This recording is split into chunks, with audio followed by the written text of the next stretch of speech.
제가 몇 차례 얘기 했는데 정부가 답이 없어서 오늘 다시 말씀드리겠습니다. 윤석열 대통령은 신원식 국방부 장관을 즉각 파면해야 됩니다. 정부의 가장 기본이 되는 것은 국가의 구성 요소인 주권, 국민, 영토를 지키는 것입니다. 이것은 우리 국민 모두가 알고 있는 사실입니다. 특히 국방부 장관은 이러한 국가의 업무를 수행하는 데 있어서 가장 핵심적인 국무위원입니다. 윤석열 정부가 우리 고위 영토인 독도를 정말 분쟁 지역화한 것을 방관할 것입니다. 이러한 행태를 보인 신원식 국방부 장관을 그대로 놔두는 것은 윤석열 대통령도 동의하는 것입니까? 교재는 문제고 국무위원회 말과 글은 문제가 되지 않는 것입니까? 신원식 국방부 장관은 이미 이완용 두둔하고 홍범도 흉상 철거 주도 등 잘못된 역사인식을 갖고 있었습니다. 또한 12.12 군사반란을 나라를 구하려고 한 것이라는 등 터무니없는 군인으로서의 기본이 안 돼 있는 사람입니다. 그리고 전직 대통령에 대해서도 정말 차마 입에 담을 수 없을 정도의 말을 되풀이했습니다. 최소한의 인격도 갖추지 못한 인사입니다. 이런 함량미다 인사가 일국의 국방부 장관 자리에 앉아 결국 영토를 그리고 국가 안보를 위태롭게 만들고 있는 것입니다. 이미 지적된 국군 정신전력 교재는 잘못된 역사관, 정치 중립성 해소, 구태로 돌아가는 병영 문화 등 여러 가지 문제가 있었습니다만 그로 인해서 대통령 지시로 전부 해소됐습니다. 그런데 이 내용에 특히 문제가 되는 것은 독도와 영토 분쟁 그리고 지도에 독도조차 표현되지 않았습니다. 우리 고위 영토이고 영유권 분쟁이 존재하지도 않는 독도를 도리어 정부가 분쟁 지역화는 매국적 행위를 한 것입니다. 신원식 장관은 작년 3월 국회의원으로서 국회 국방위에서 한일 간의 과거사 그리고 독도 영유권 분쟁이 있는 건 사실이라고 발언하고 이와 같은 내용을 자신의 SNS에도 게시했습니다. 그리고 이 내용이 국군 정신전력 교재에 그대로 인용된 겁니다. 자신의 말과 글이 자기가 관할하고 있는 부처의 공식 교재에 담긴 겁니다. 누구에게 책임을 묻겠습니까? 최근 외교부는 일본이 지진 발생 이후 발령한 쓰나미 주의보에 독도를 포함시킨 사안에 대해 일본에 항의하고 독도는 명백한 고위 영토라고 밝혔습니다. 도대체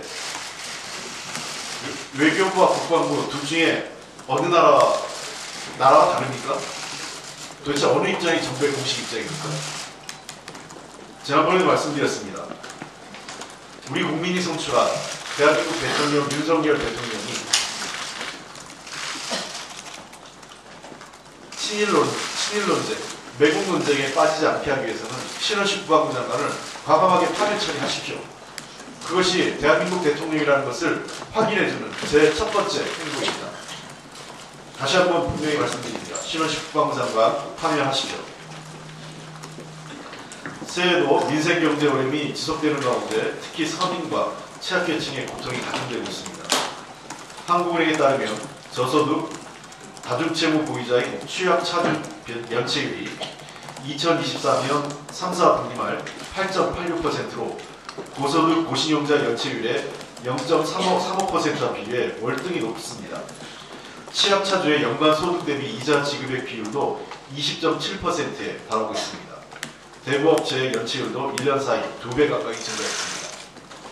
특히 눈물 나는 것은 서민금융진흥원이 어려운 취약계층에게 작년 3월부터 최초 50만원, 최대 100만원까지 빌려주고 있는 긴급 생계비 대출 연체율입니다. 50만원 대출을 받았을 때 적용되는 기본금리 15.9%를 계산하면 월 이자는 약 6천원, 그런데 이자 6천원이었어 현재 연체한 비율이 전체 이용자 13만 2천 명 중에 10.9%, 특히 20대 연체율은 16.1%로 가장 높고 30대도 13.2%의 연체율을 보이고 있습니다. 급전이 필요한 서민과 취약계층은 20%에 달하는 고금리 대출에 무방비 노출되어 있습니다. 작년 3분기 기준 5대 저축은행의 300만 원 이하 단기 소액 신용대출 규모는 6,877억 원으로 전분기보다 757억 원이 늘었고 2022년 말보다는 1,217억 원이 증가한 것입니다.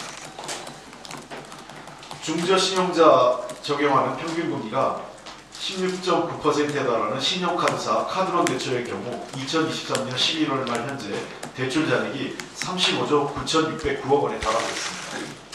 이보다 더 높은 수수료를 물면서 카드 결제 금액을 이월시키는 리볼빙 잔액은 7조 5,120억 원으로 관련 공시가 시작된 이후 최대치로 빚이 눈덩이처럼 늘어나는 것입니다. 카드론을 못 갚고 다시 대출을 받아 돌려받게 하는 카드론 대환대출도 1조 5,960억 원으로 연중 최고치를 기록했습니다. 2022년 말과 비교할 때 5천억 원 이상 급증한 것으로 현재 이 가계부채 상황이 악화된 것을 상징적으로 보여주고 있습니다. 금융당국은 2022년 8월 리볼빙이 증가하고 있다면서 설명 후 강화, 수수료율 인하를 추진하겠다고 발표했습니다. 그러나 리볼빙을 비롯한 서민 취약계층 대상 대출은 역대급으로 증가하고 금융당국은 아무 대책 없이 서민과 취약계층을 벼락으로 몰아넣고는 최근 남일보드 리볼빙 이용에 주의하라는 소비자 경고만을 발령하고 있습니다. 서민 취약계층 등 가계부채 문제와 관련해 이자 부담 경감, 채무조정 등 실질적 대책은 민주당만이 아닌 한국은행과 국회 입법조사처 등 관련 기관과 전문가들이 반복해서 강조하고 촉구해온 것입니다. 그러나 정부는 손을 놓은 채 무능과 무책임으로 일관하면서 국민의 삶을 남떨어지로 몰아 빚으로 빚을 갚으라는 악순환만 유발하고 있습니다. 카드론과 리볼빙 등의 높은 금리 수수료 수입을 얻는 카드사들도 제대로 된 정보를 제공하지 않고 차주의 상환 능력 고려하지 않은 채 대출 납발로 이득을 얻었다는 책임에서 자유롭지 않습니다. 해가 바뀌었다고 저절로 국민의 삶이 나아지지 않습니다. 정부의 실질적인 대책 마련과 적극적인 실행이 그 어느 때보다 필요합니다. 이제라도 무능과 무책임의 늪에서 빠져나와야 합니다.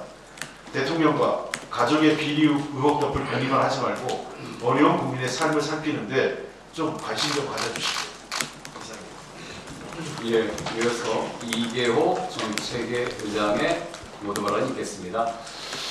네, 어제 정부 여당이 금년도 경제 정책 방향을 발표를 했습니다. 그를 보면서 정말 새해부터 국민들의 희망을 키우는 것이 아니라 도리어 걱정을 키우는 내용이었다 이렇게 생각을 했습니다. 집권 이후에 윤석열 정부의 경제정책 방향은 한마디로 정리를 하면 경제 죽이기 정책 방향이었다 저는 그렇게 생각을 합니다. 나라 복관도 바닥나고 부자 복관을 채워주는 이 초부자 특권 감세 정책은 이 재정 건전성을 파탄에 빠뜨렸고 또 거의 대책이 없는 민생 정책, 대한민국의 모든 경제 지표를 참으로 처참한 수준으로 악화를 시켰습니다. 사상 최초로 2년 연속 1%대로 저성장할 것이라는 OECD의 경고, 우리는 똑똑히 기억을 하고 있습니다. 그럼에도 어제 당정은 여전히 기우제식 낙관론만 펼치고 있습니다.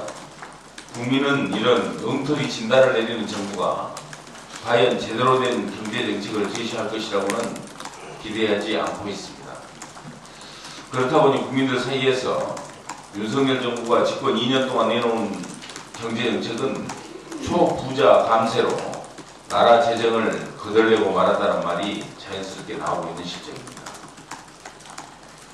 정부는 새 경제정책 방향에서 우리 경제에 대한 제대로 된 진단과 함께 당장 우리 경제를 이어갈 리스크라고 할 수 있는 부동산 PF 위기, 가계 부채 위기, 또 코로나 이후 소상공인 금융부담 확대에 대한 종합적이고 구체적인 대책을 제안했어야 마땅합니다.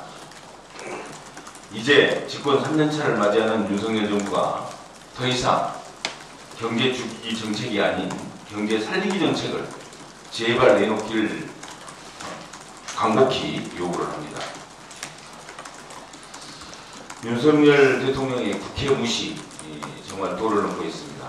작년 도입하려고 했던 금투세는 2022년 여야의 세법 협상에 따라서 2년 유예가 된 바가 있습니다.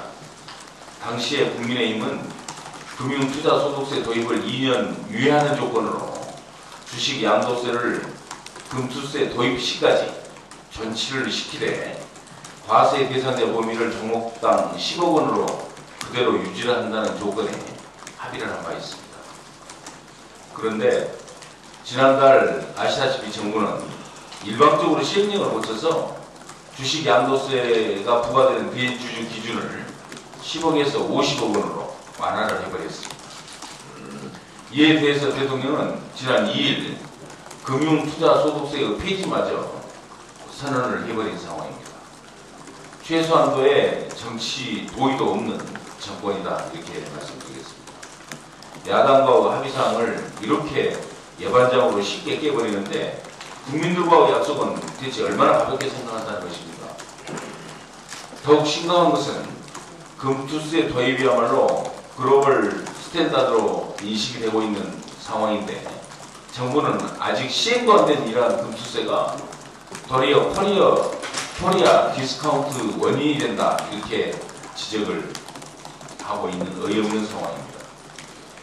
지금 우리나라는 근로소득과 사업소득에 비해서 금융투자소득의 비과세 범위가 넓어서 고소득층일수록 금융상품을 활용을 해서 조세 회피를 할 수 있는 불공정한 그러한 환경입니다. 따라서 불합리한 과세 체제를 바로잡고 글로벌 스탠다드인 금융세제 선진화를 위해서 금투세를 도입하기로 한 것인데도 윤석열 대통령은 주식 양도세 완화에 이어서 금투세 폐지까지 이렇게 세계적인 추세와는 반대로 역주행을 하고 있는 것입니다. 결국 이번 금투세 폐지 선언은 세수 결손이 심각한 상황에서 부족한 세수를 또 근로자들의 소득으로 메꾸려는 그러한 얄팍한 속셈이 아닌지 의심하지 않을 수 없습니다. 이미 펑크난 세수가 60조 원에 달하고 올해 통합재정수지 적자는 44조 원을 기록했음에도 불구하고 정부는 여전히 비어버린 곳간을 채울 생각은 전혀 없습니다. 이런 와중에 국민들의 피땀이 담긴 근로소득세만 더 거치고 있는 것, 결국은 유리지갑만 쥐어짜서 나라의 재정을 메꾸려는 것은 아닌지 국민들은 불안하기 짝이 없습니다. 윤석열 정부는 국회 합의도, 조세 정의도, 국가의 건전 재정성도 모두 무너뜨리는 이러한 퇴행적 결정을 당장 처리하기를 촉구합니다. 이상입니다. 예, 이어서 조승래 과방위 간사의 발언이겠습니다. 예, 과방위 조승래 의원입니다. 먼저 방송통신위원회 관련해서 말씀드리겠습니다. 김홍일 신임 방송통신위원장이 어제 윤석열 대통령으로부터 임명장을 받았습니다. 윤석열 대통령은 지상파 허가 유효기간 만료 등을 이유로 시급성을 내세우며 현직 국민권익위원장 사표 수리도 하지 않고 지명한 바 있습니다. 하지만 결과는 어떻습니까? 12월 31일 방통위는 34대사 141개에 달하는 지상파 방송의 재허가 포기를 선언했습니다. 위원장 임명 직후부터 검토를 시작하여 물리적 시간이 절대적으로 부족하다는 이유라고 합니다. 국민의힘은 사전에 입을 맞춘 듯이 앵무새처럼 또 민주당 탓을 했습니다. 국민의힘 주장대로라면 그동안 이상인 직무대행 직무는 보지 않고 간판만 대행했단 말입니까? 국민의힘은 배변과 가짜뉴스로 여론을 어지럽힐 시간에 유례없는 지상파 무허가 상황을 초래한 방통위 사무처장과 담당 국과장부터 점검하면서 책임 있는 여당의 자세일 것입니다. 방송통신 분야에서 벌어지고 있는 논란의 핵심은 5인 합의제로 구성 운영되던 방송통신위원회가 윤석열 정권 들어 2인 체제로 운영되고 있다는 점입니다. 5인의 방통위원은 여권 3인, 야당 2인 추천으로 여야가 협치하고 형식적으로도 대통령이 2인, 국회가 3인을 추천해 행정부와 입법부가 분권하는 구조입니다. 방통위를 만들었던 이명박 정권마저 방송의 독립성과 중립성, 공공성을 보장하기 위해 최소한의 장치를 두었던 것입니다. 2인 체제 방통위가 내리는 결정은 그 자체로 위법 논란을 내포하고 있습니다. 특히 지상파 제허가, 종편 재승인, YTN 연합뉴스 TV 등 방송사 대주주 변경 승인, 공영방송 이사진 조치 같은 방통위의 주요 의사결정은 법원에서 절차적 정당성 문제가 제기될 수밖에 없습니다. 최근 서울고등법원 판결에서 이인체제의 문제점을 지적한 것도 같은 맥락입니다. 이인체제 방통위의 지상파 제어가는 위법 시비가 붙을 수 있고 위원장의 위법 행위는 또다시 탄핵 사유가 될 수 있습니다. 그래서 더불어민주당 위원회 개의 요건을 최소 3인으로 명문화하는 방통위 설치법 처리를 요구했습니다. 하지만 여당 국민의힘은 처리는 뒷전이고 논의조차 못하게 법안 상정을 막고 있습니다. 물론 그 이유도 분명하지 않습니다. 국민의힘은 불안정하고 위법 소지가 있는 이인체제 방통위를 앞으로도 유지하겠다는 것입니까? 절차적 정당성도 없고 편향적이고 일방적인 결정을 내리는 방송통신위원회를 방송장악수단으로 계속 이용하겠다는 것입니까? 떳떳하다면 국민 앞에 솔직히 고백하기 바랍니다. 국회, 대법원, 헌법재판소처럼 의결 절차를 둔 기관은 모두 개의 요건을 정하고 있는데 방통위만 없습니다. 국민의힘에 다시 요구합니다. 방통위 정상화를 위한 방통위 설치법 처리에 협조하기 바랍니다. 민주당이 요구하는 방통위 설치법은 특정 진영이나 정당에 유리한 법도 아닙니다. 탄핵 직전 꽁무니를 내뺀 이동관 전 위원장의 전철을 밟지 않도록 하는 제2, 제3의 이동관 방지법임을 명심하기 바랍니다. 그 KT 관련해서 한 말씀 드리도록 하겠습니다. KT는 지난해 11월부터 부사장, 전무, 상무 등의 핵심 요직에 검사 출신을 잇따라 임명했다고 합니다. KT 김영섭 대표 체제가 들어선 이래 검사 대통령, 검사 방통위원장에게 코드를 맞추기 위한 것으로밖에 다른 생각이 들지 않습니다.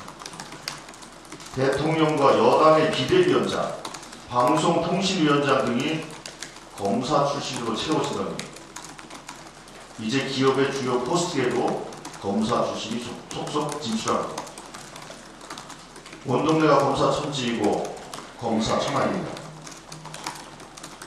다른 기업들도 검사 출신들을 속속 영입하고 있다고 합니다. KT와 기업에 충고합니다. 두려워할 것은 검사가 아니라 소비자, 이용자이고 검찰 권력이 아니라 시장입니다. 감사합니다. 예, 제가 작년에 이 자리에서 KT 사장 선임에 개입한 윤석열 정부에 대해서 이 개입의 대가가 결국은 검사 출신들이 KT의 낙하산처럼 내려오는 것이라고 하는 제 추측이 틀리기를 바란다고 했습니다. 그렇게 몇 달 지나지 않아서 그것이 현실이 되고 있습니다. 우리가 서울의 봄 영화에서 12.12 군사 쿠데타 반란 세력들이 그 전리품들을 하나씩 나눠 갖는 것을 알고 있습니다. 이번 윤석열 검찰 정권 하에서도 그들의 전리품이 이렇게 나눠지고 있다고 하는 것을 우리는 명백하게 경고해야 합니다. 이어서 이용빈 부대표님께서 발언하시겠습니다. 광주 광산고등학 이용빈 의원입니다. 우리 사회에서 절대 있어서는 안 되는 일이 발생했습니다. 이재명 당대표 테러 사건이 발생하면서 모든 일정을 취소하고 서울대병원으로 서둘러 달려왔습니다. 생명을 다루는 의사이기에 앞서서 한 사람의 당원, 국민으로서 당대표의 위중한 상황에 많은 걱정이 앞섰기 때문입니다. 당 지도부와 함께 수술 상황을 지켜보면서 당대표의 건강 상태를 살피고 싶었습니다. 다행히 수술은 잘 됐고 지금은 합병증 예방과 회복을 위한 절대적인 안정이 필요한 시기입니다. 많은 걱정과 염려를 전해주신 국민과 당원 여러분께 진심으로 깊이 감사드리면서 이재명 당대표께서 하루빨리 우리 곁으로 오실 수 있도록 빠른 쾌유를 함께 기원해 주시기를 부탁드립니다. 또한 수사 당국은 엄정하고 신속한 수사를 통해서 반복되고 있는 민주당 대표에 대한 테러 행위 진상을 명백하게 밝혀주시기 바랍니다. 전력시장 민영화에 대해서 말씀드리겠습니다. 김동철 한전 사장이 신년사를 통해서 민영화한 이탈리아처럼 공기업의 틀을 벗어나겠다며 한전의 민영화를 선언했습니다. 윤석열 정부의 새해 벽두부터 민생을 외면한 채 오로지 대기업 배불리기에만 몰두하고 있다는 것을 만천하에 선언한 것입니다. 고환율, 고유가, 고금리로 한껏 움츠러든 우리 서민들의 삶이 올겨울 경제 한파에 또다시 바짝 얼어붙고 있는데 더 깊은 수렁 속으로 밀어넣겠다는 의도로밖에 볼 수 없습니다. 미국, 영국 그리고 일본의 사례를 보더라도 전력산업의 시장화와 민영화는 세계적으로도 이미 실패한 정책임이 드러났습니다. 1990년대 민영화를 시작한 영국의 경우에는 1메가와트당 76.17파운드였던 전력 요금이 지난 2021년 10월에는 247.36파운드를 기록한 것을 시작으로 1년 후에는 최대 9배 가까이 전기요금이 폭등했습니다. 이 때문에 영국은 2022년 10월까지 전체 2,800만 가구 중에 30% 이상인 820만 가구가 이른바 에너지 빈곤 상태에 놓여 있습니다. 2002년부터 민영화를 진행한 미국 텍사스주의 경우는 대규모 정전 사태 당시에 시간당 전기요금을 1메가와트당 50달러에서 9,000달러로 올리면서 방 3개짜리 가정집에 사는 사람이 1만 달러라는 전기요금 폭탄을 맞기도 했습니다. 2016년 전기 소매 판매를 민간에 개방했던 일본의 경우도 400여 개 기업이 사업자로 등록하고 300만에 가까운 가구가 새로운 전력회사로 변경했으나 유가 상승으로 요금이 급증하면서 결국 민영화 이전에 비해 4배 이상의 전기요금이 올랐던 적이 있습니다. 이렇게 전력산업의 민영화는 기하급수적으로 전기요금이 오르게 되는 재앙을 불러오는 것입니다. 공적 주체인 한전이 전담해오던 전력산업을 재벌 대기업에 열어준다는 것은 우리나라의 전력산업을 통째로 시장에 넘겨주겠다는 선언입니다. 재벌 대기업에 의해 공공재인 전력산업이 이윤을 위한 수단으로 전락하게 된다면 대한민국 전력산업의 공공성은 철저하게 파괴되고 그 피해가 고스란히 국민들께 전가될 수밖에 없습니다. 재벌 대기업이 웃고 있을 때 우리 서민들은 피눈물을 흘리게 될 것입니다.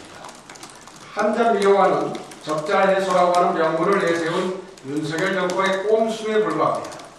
재벌 대기업이 그동안에 침 흘려왔던 전력사업 진출을 위한 민영화의 포문을 다시 열려는 포석에 불과합니다. 윤석열 정권에 강력하게 요구합니다. 국민의 열쇠로 기업의 배만 벌리겠다는 행위를 당장 중단하십시오. 고환율, 고유가, 고금리, 고물가로 하루하루를 힘겹게 버티고 있는 우리 서민 경제 회복에만 집중하고 전념하시기 바랍니다. 이상입니다.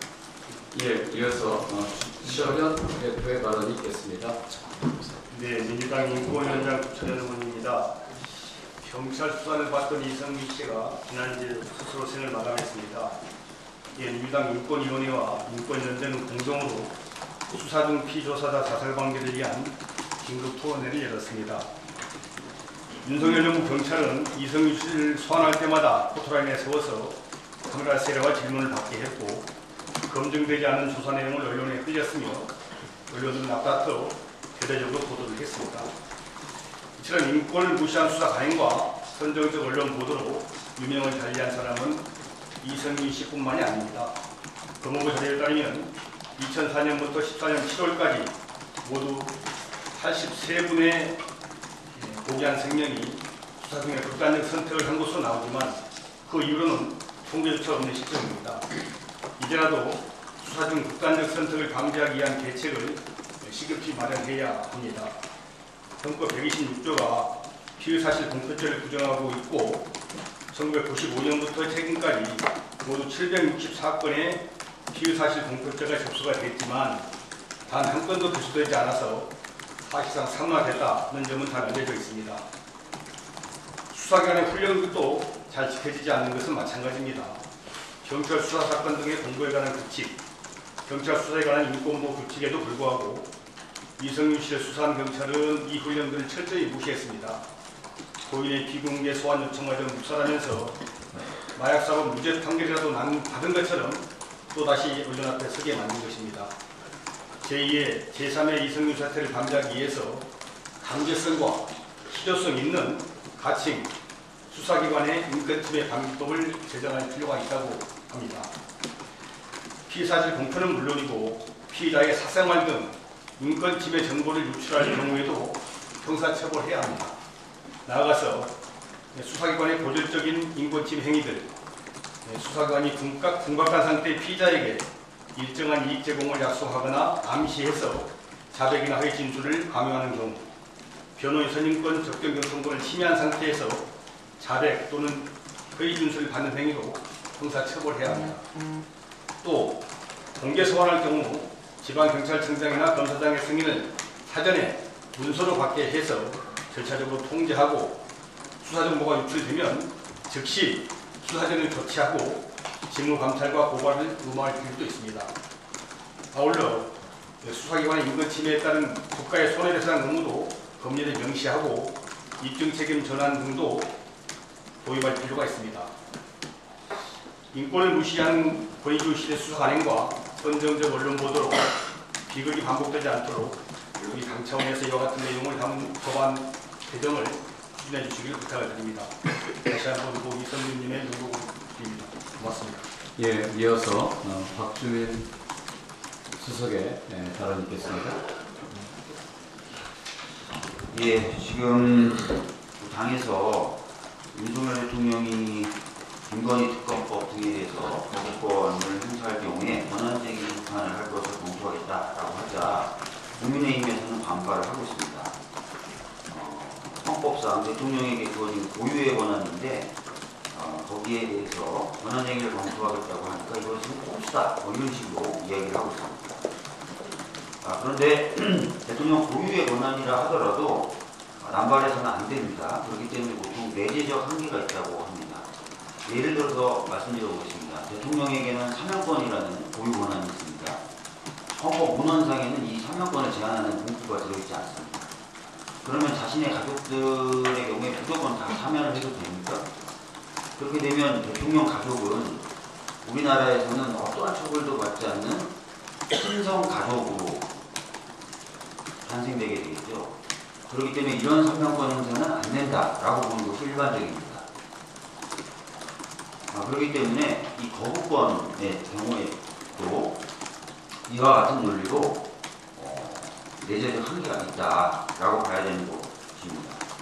특히 지금 쌍특검법에 관련돼서 한동훈 비대위원장이 독소조항이라고 얘기했던 게 크게 두 가지인데요. 하나는 수사 과정을 브리핑한다는 내용이었습니다. 그리고 또 하나는 시기가 총선에 임박해서이다라고 얘기했습니다. 근데 이미 여러 차례 말씀드렸지만 수사 과정에 대한 브리핑은 최순실 특검 때부터 있었고 그 이후에 만들어진 모든 특검법에 동일하게 들어가는 조항입니다. 그래서 이것이 독소조항으로 갑자기 불가할 이유는 없는 것이죠. 시기 문제는 저희 더불어민주당을 포함한 야당들은 최대한 신속하게 쌍특검법을 제정해서 시행하자고 얘기를 해왔지 지금 하자고 얘기한 적이 한 번도 없어요. 국민의힘이 반대하다 보니까 저희가 패스트 트랙을 지정했고 그래서 지금 이 시기에 법이 이렇게 본회의를 하게 된 것입니다. 과거부터 있었던 조항을 문제 삼고 본인들이 정한 결국 만들어낸 시기를 가지고 문제 삼고 그것을 가지고 거부권 행사하겠다라는 것은 전혀 타당하지 않죠. 거기다 더해서 이 쌍특검법은 대통령 본인과 본인 배우자에 대한 수사를 가능하게 하는 법이죠. 근데 그걸 본인이 거부한다는 거죠. 본인과 본인 배우자의 이익을 위해서. 그래서 이해상충에도 해당되는 겁니다. 그렇기 때문에 거부권을 행사할 대상이 안 된다. 이유도 안 된다라는 겁니다. 과연 이런 경우에도 거부권이 무조건 허용돼야 되느냐. 여기에 대해서는 당연히 헌법적 검토가 필요한 겁니다.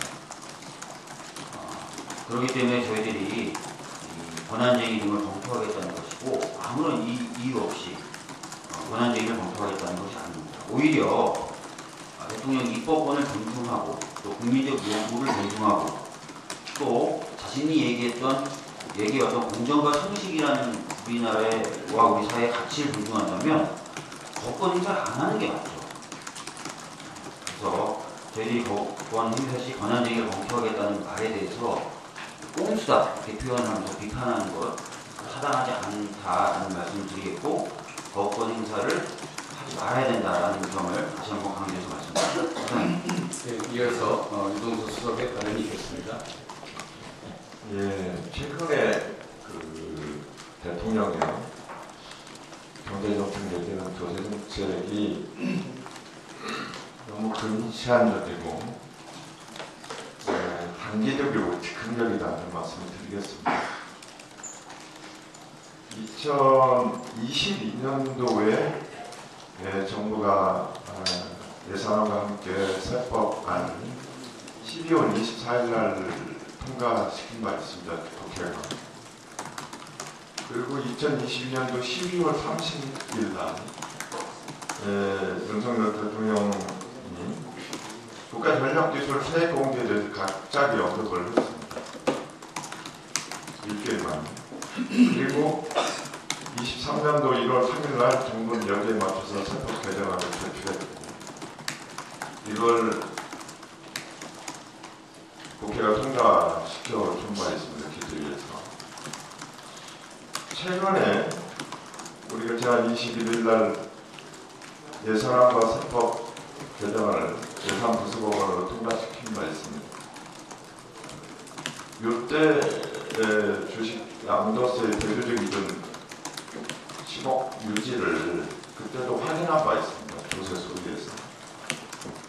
근데 대통령께서 갑자기 대조적 이전 50억으로 상향하고 또 1월 2일 날은 금투세도 폐지하겠다 이렇게 얘기를 하셨어요.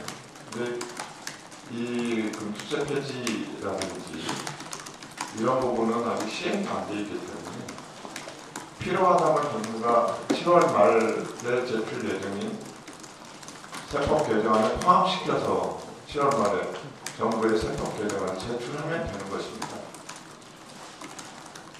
그리고 올해 11월에 있을 조세 소위에서 그 부분 심도 있게 논의하면 되는 겁니다. 그렇게 되고 올해 통과할 예정인 12월에 예산안과 합해서 예산 부수법안으로 금투세 연장 여부라든지 폐지 여부를 다루면 되는 겁니다.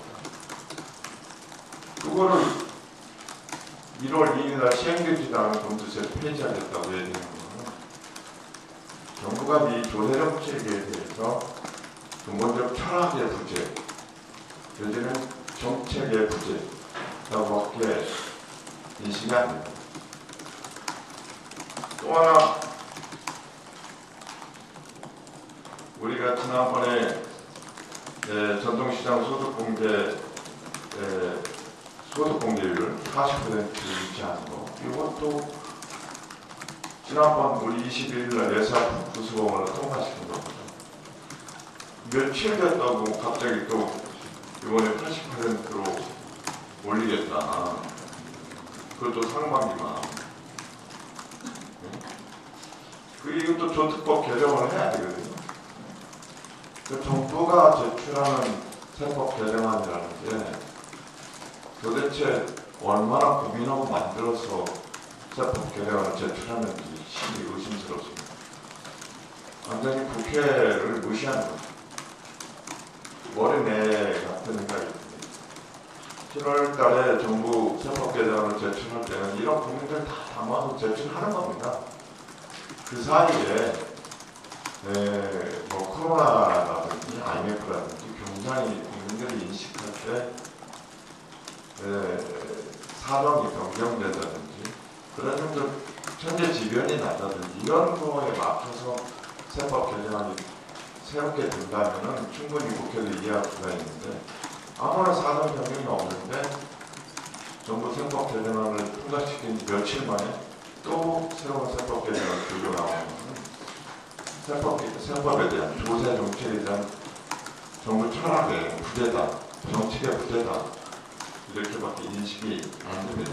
그래서 이렇게 근시안적으로 정책을 발표하는 것은 조세 정책의 근간을 흔드는 거다. 오히려 총선용으로 남발하는 것이 아니냐 이런 의심받게 되지 않습니다. 그래서 민생을 위한 조세정책, 경제정책을 펼치기를 부탁드리겠습니다. 이상입니다. 예, 좀 시간이 좀 남았습니다만 마지막으로 제가 좀 말씀 좀 드리겠습니다. 이재명 대표에 대한 테러는 증오 정치의 산물입니다. 왜 우리 사회에 혐오와 증오가 넘치게 되었을까요? 저는 윤석열 정부의 과도한 이념 정치와 편가르기가 그 원인 중 하나로 봅니다. 선과 악의 대결 구도를 만들고 상대에게 악인의 낙인을 찍은 후 혐오가 생기며 모든 권력을 동원하여 제거에 나서면서 증오는 자라서 결국 폭력이 됩니다. 윤석열 대통령은 지난해 연설에서 반국가 세력으로 민주당을 지칭했습니다. 올해 신년사에서는 용어를 친화시켜서 이권과 이념, 카르텔, 혁파라고 했지만 역시 대상은 민주당입니다. 한동훈 위원장도 동료 시민을 내세우지만 여의도 정치 시작 첫 언어는 운동권 정치 청산이었고 결국 민주당 척결이 목표라는 것을 숨기지 않습니다. 이재명 대표에 대한 테러 발생 후 윤석열 대통령은 테러는 자유민주주의의 적, 한동훈 위원장은 국힘은 피해자 편이라고 했지만 테러의 원인에 대한 고민은 없어 보입니다. 테러의 배경이 야당 대표를 범죄자로 몰아 제거하려고 하고 야당의 몰락을 바라는 바로 자신들일 수도 있다는 것을 깨닫지 못할 것입니다. 한동훈 위원장은 동료 시민을 얘기하지만 운동권은 척결 대상, 야당은 굴복 대상, 야당 지도자는 제거 대상일 뿐입니다. 이러한 인식이 달라지지 않는 한 한동훈 위원장은 슈트발 잘 받는 날씬한 윤석열에 불과할 것입니다. 우리의 과제는 증오와 광기, 테러와 폭력 등 민주주의의 위기에 어떻게 대응할 것인가입니다. 증오와 극단에서 벗어나기 위해서는 상대와 싸워서 이기는 기획된 정치에서 해결하는 정치로 바꿔야 합니다. 민주당도 돌아볼 것은 돌아보고 반성할 것은 반성하겠습니다. 이재명 대표의 빠른 퇴유를 기원합니다.